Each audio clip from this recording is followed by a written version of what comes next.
شفاء صدور فاض وعطر كل لسان. اسی طرح اگر کھانسی ہے یا بریدنگ ڈیفیکلٹی ہے، سانس نہیں صحیح طرح سے آ رہا، تو پھر اس میں 1 T spoon black seed oil اور 1 ٹی اسپون ہنی، کلونجی کا تیل اور شہد، دونوں کو 1 چائے کا چمچہ ملا کر لے لیا جائے صبح اور شام. بہت ایمرجنسی کیس میں اس کو 3 دفعہ بھی لیا جا سکتا ہے، اور ہلکی پھلکی کیفیت میں 1 دفعہ بھی کافی ہوتا ہے. اس کو خالی پیٹ بھی لیا جا سکتا ہے، اور اگر کھانا کھایا ہے تو کچھ وقفہ کرنے کے بعد آپ اس کو لیں، لیکن ان کو لینے کے بعد جلدی پانی نہ پئیں. بلیک سیڈ آئل جب آپ لیں تو جلدی پانی نہ پئیں، کیونکہ آپ دیکھتے ہیں جب بھی کوئی آئلی چیز آپ کھاتے یا پیتے ہیں تو اس میں اگر آپ پانی اوپر سے پی لیتے تو گلا خراب ہونے کا چانس ہوتا ہے، تو اس لیے پانی اوائڈ کریں. کہتے ہیں بولنے پر گلا بار بار سوکھے اور کھانسی، جن لوگوں کو زیادہ خشک کھانسی کا مسئلہ ہے تو وہ تھوڑا سا بٹر اگر لے لیا کریں، یا دودھ میں تھوڑا سا گھی یا کاوے میں، تو میرا خیال ہے ان کی خشکی جب گلے کی دور ہوگی. بہت سے لوگ کہتے ہیں نا دودھ ہی نہیں پینا چاہیے، کھانسی میں ریشہ ہوتا ہے. یہ چونکہ خشک کھانسی ہے تو خشک کھانسی میں دودھ یا گھی کچھ نہیں کہتا، لیکن اگر کنجیشن والی ہو تو اس میں تھوڑا سا پرابلم کرتا ہے. اس کے علاوہ کنجیشن، جو چھاتی کے اندر بلغم اور ریشہ جمع ہو جاتا ہے، بلغمی کھانسی کے لیے شہد ایک بہت بڑی دوائی ہے، بہت اچھا سرپ ہے.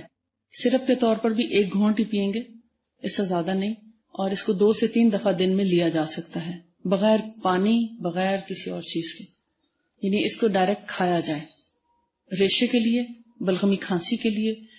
اور اگر خشک کھانسی ہے تو بھی فائدہ دیتا ہے، بلغمی کھانسی تو بھی فائدہ دیتا ہے. لیکن ہر قسم کی کھانسی کے لیے، چاہے وہ بلڈ پریشر کی دوائیاں کھانے والوں کی کھانسی ہو، یا موسمی کھانسی ہو، چینج آف ویدر کی وجہ سے کھانسی ہے، کھٹی چیز کھانے کی وجہ سے کھانسی ہو، کسی بھی وجہ سے اگر کھانسی ہے، یا لیٹنے سے کھانسی ہے، کوا حلق میں لٹکنے لگتا ہے لیٹنے سے کچھ لوگوں کے، تو ان سب کھانسیوں کے لیے سب سے زیادہ مفید چیز جو ہے وہ ہے شہد کے اندر فلفل دراز. فلفل دراز آپ سمجھتے ہیں؟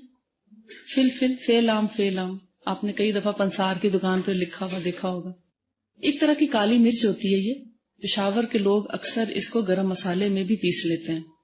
اس کا ٹیسٹ جو ہے بالکل کالی مرچ کی طرح ہے، اور ایسے سمجھیں کہ 8 سے 12 کالی مرچ کے دانے جڑے ہوئے ہوتے ہیں.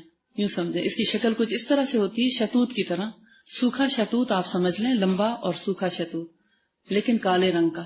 شکل ایسی ہوگی اس کی، لیکن بیسیکلی یہ کالی مرچ کا بھائی ہے.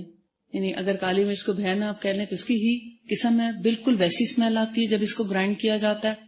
اور اگر یہ پیسی بھی ہو تو کوئی اس کا فرق نہیں محسوس کر سکتا کہ یہ کالی مرچ پیسی ہوئی ہے، یہ فلفل دراز ہے. میں آپ کو پہچان کرا رہی ہوں، آپ پریشان ہوں گے کیونکہ آپ کے لیے ہو سکتا ہے نیا نام ہو، بہت کم لوگ اس کے بارے میں جانتے ہوں گے.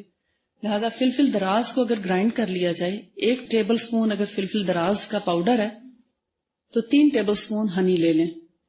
ان کو آپس میں اگر مکس کریں گے تو ایک معجون سی بن جائے گی. اس معجون کو آپ بنا کے سردیوں کے لیے بطور تحفہ میری طرف سے رکھ لیں اپنے گھروں میں. اور اگر کوئی بھی کھانسی کا مریض ہو، چھوٹی سی ڈبی میں اگر اپنے پاس آپ اپنے ہینڈ بیگ میں بھی رکھ لیں تو یہ آپ کے صدقے کا کام کرتی رہے گی کہ جب بھی کسی کو کھانسی ہو آپ اس کو تھوڑا سا چٹا دیں. اور اس کی مقدار تقریباً آدھی ٹی اسپون کافی ہوتی ہے، ½ ٹی اسپون، آدھا چائے کا چمچ. اور اس کے ساتھ پانی، چائے کچھ بھی نہیں لینا اس کو، بلکہ منہ اور گلے میں لگا چھوڑیں. یہ اتنا زیادہ کڑوا نہیں لگے گا آپ کو، بس صرف ٹیسٹ ڈیولپ ہونے کی بات ہے. 1-2 دفعہ آپ کو تھوڑا سا لگے گا جیسے تھوڑی سی اسٹرانگ ٹیسٹ کی ہے، مگر اس کو لینے کا سب سے بہترین ٹائم کھانسی کے وقت اور سوتے وقت. بے شک کھانسی نہ بھی ہو تو سوتے وقت اس کو منہ میں لے کر تھوڑا سا اس کو گلے میں منہ میں مسل کے اور سو جائیں. رات بھر کھانسی نہیں ہوگی. بعض لوگوں کو رات کو اسپیشلی کھانسی زیادہ ہوتی ہے لیٹنے سے، یا نیند اس کی وجہ سے ڈسٹرب ہوتی ہے، تو 2 وقت بہترین ہے. دن میں جب کھانسی آئے تب لیں، اس کو 3-4 دفعہ بھی لیا جا سکتا ہے دن اور رات میں، اور سوتے وقت ضرور لیں. یہ شہد کے ساتھ ملا کر بہترین دوائی ہے. اس کے علاوہ زخموں پر لگانے کے لیے، جب میں نے آپ کو یہ کہہ دیا نا کہ جب بھی کھانسی آئے، وہ چاہے کھانے سے پہلے آئے یا کھانے کے بعد آئے، سوتے وقت آئے یا سو کر اٹھنے کے بعد آئے، آپ ان اوقات میں لیں گے. صبح دوپہر شام والا فارمولہ اختیار نہیں کریں گے، یہ ایز ریکوائرڈ ہے. اگر کسی کو کبھی کبھی کھانسی آتی ہے تو کبھی کبھی لے گا، اور اگر کسی کو بہت شدید کھانسی ہے تو 2 سے 3 گھنٹے کے بعد بھی لی جا سکتی ہے. یعنی کچھ وقفے کے بعد شدت کے دورے کے وقت. اس کے علاوہ شہد جو ہے وہ را ہونا چاہیے، ریئل نیچرل درخت پہ لگا ہوا، وہی زیادہ افیکٹو ہے. النور شفاء صدور فاض وعطر كل لسان